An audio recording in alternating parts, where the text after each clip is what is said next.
if you see infrastructure asset, till now we had all seen individual asset holding and companies have created a holdco structure. But there was always a problem of a cash upstreaming from this thing and the tax benefits basically. So when now the InvITs, we have tax benefits to sovereign wealth funds and a pension funds, tax exemptions on their income. Plus you can pool the income of the InvIT assets at the InvIT level and then take a debt.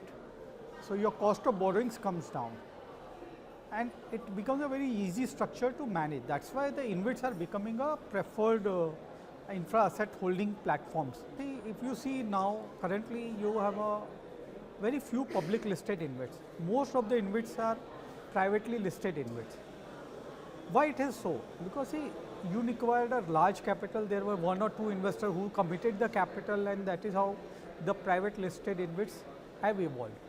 But now we are seeing like a PGCL, IndiGrid, where the public are taking exposure and they are very happy.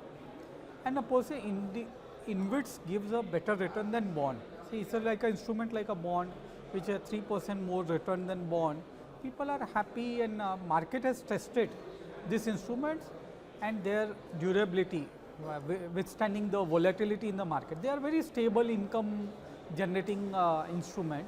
So we will see more public invest coming in future basically.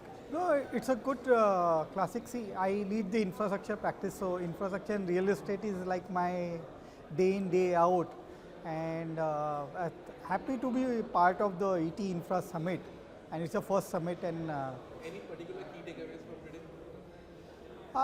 It's a good to know about the water ministry, what work they are doing, and which was there in the public domain. So there's a lot of work which is happening. I think, see, if we look at the like airports, India have said, like we are 75 airport to 149 airports and then moving to 250 airports. It's a big jump, and India, we are making like a global hub and spoke model. So we want to compete with Doha, Singapore. Today, if you are to go overseas, you go to these countries and then go.